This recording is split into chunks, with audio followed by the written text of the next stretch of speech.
Today, we will be discussing U.S.-China relations on the regulation and exportation of fentanyl. Fentanyl is an opioid 50 to 100 times more potent than morphine and is a major contributor to the ongoing opioid crisis in the United States. Produced mainly in China, the drug enters the country primarily through parcels mailed directly from China to the United States or mailed to other countries in North America and run across the border by drug cartels.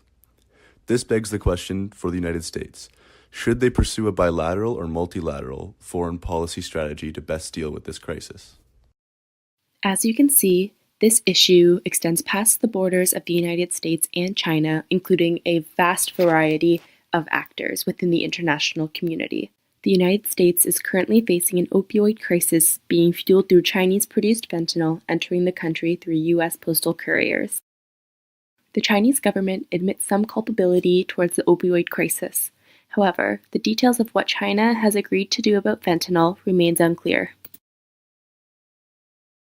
International organizations like the UN and ad hoc bodies play an important role in creating systematic change to stop the opioid crisis. The dark web has created a new medium for distributors that enhance the stealth and volume of fentanyl's micro-trafficking networks.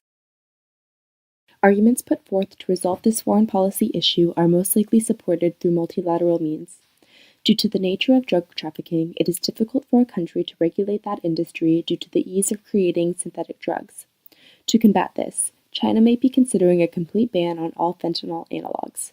However, this would be ineffective in conjunction with China's under-regulated pharmaceutical and chemical industries.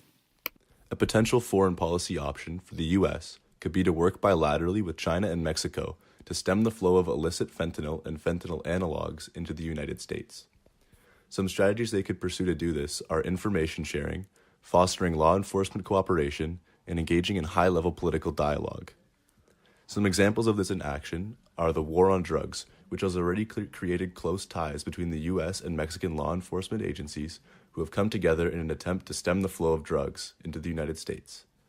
An example of this with China would be during a meeting with President Trump at the G20 summit in December of 2018, Chinese President Xi Jinping agreed to control the entire fentanyl class of chemicals and prohibit all trade of current and future variations of fentanyl.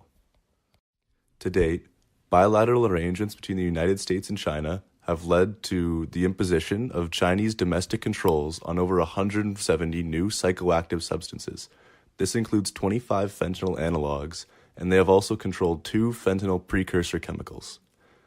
These new controls have led one DEA official to comment that it had an immediate effect on the availability of these drugs within the United States.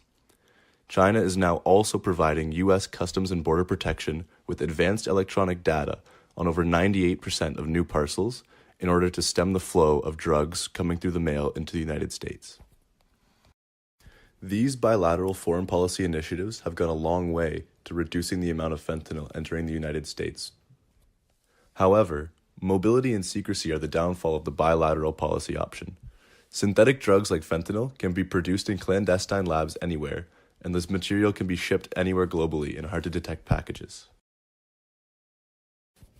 This means that even if Chinese controls were to prove effective, nothing would stop the production of fentanyl from shifting to another nation with lax controls.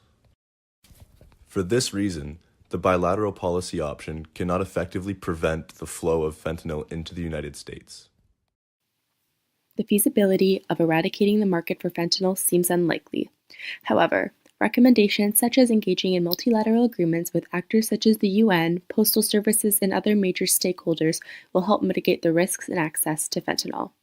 The additional international pressure may keep states accountable to regulate their domestic infrastructure. The expansion of an electronic database will create more transparency through other actors collectively sharing information, which may help improve counter-narcotic approaches. With these recommendations in mind, they may help prevent the opioid crisis from turning into a global pandemic.